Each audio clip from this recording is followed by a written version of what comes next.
Hello friends, welcome back to channel महापुरुषों की बातें।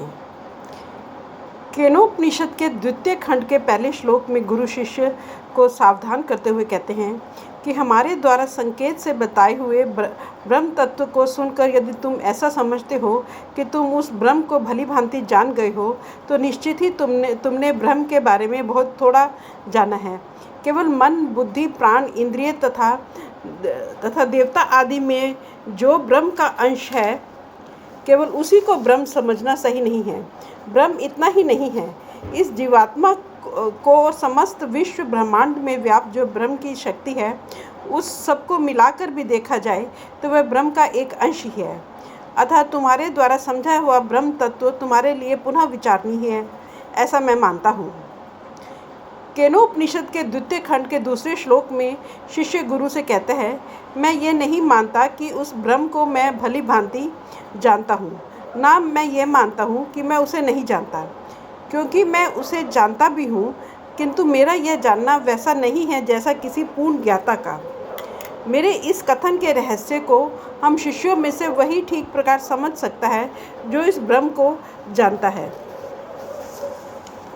केनोपनिषद के द्वितीय खंड के तीसरे श्लोक में समझाया गया है कि जो पारब्रह्म परमेश्वर का साक्षात कर लेते हैं, उनमें किंचित मात्र भी ऐसा अभिमान नहीं रह जाता कि हमने परमेश्वर को जान लिया है। अतः जो यह मानता है कि वह परमेश्वर ज्ञान के साधनों द्वारा नहीं जाना जा सकता, वास्तव में वह ही उसको जानता है। जो यह मानता है कि मैंने पारब्रह्म परमेश्वर को जान लिया है, वह सर्वथा भ्रम में है। परमेश्वर साक्षात्कार उन्हीं भाग्यवान महापुरुषों को होता है जिनमें जानने का अभिमान किंचित भी नहीं रह जाता। केनोपनिषद के द्वितीय खंड के चौथे श्लोक में समझाया गया है, उपयुक्त वर्णन में परमात्मा के जिस स्वरूप को बताया गया है, उसको भली भांति समझ लेना ही वास्तविक ज्ञान है, और इसी ज्ञान से परमात्मा की प्राप्ति होती है। परमात्मा का ज्ञान कराने के यह जो ज्ञान रूपी शक्ति है, वह मनुष्य को अंतर्यामी परमात्मा से ही मिलती है। मंत्र विद्या से अमृत रूप पारब्रह्म की प्राप्ति होती है। केनोपनिषद के द्वितीय खंड के 5वें श्लोक में समझाया गया है, जब तक यह दुर्लभ मानव शरीर विद्यमान है, भगवत कृपा से प्राप्त साधन सामग्री उपलब्ध है, तभी तक शीघ्र से शीघ्र परमात्मा को जान लिया जाए तो सब प्रकार से कुशल है। यदि इस शरीर के रहते परमात्मा को नहीं जान पाए तो महान विनाश हो जाएगा।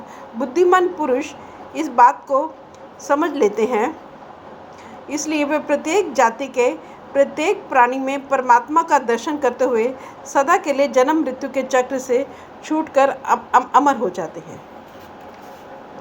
फ्रेंड्स, अपनी अगली वीडियो में हम केनोपनिषद के तृतीय खंड की बात करेंगे।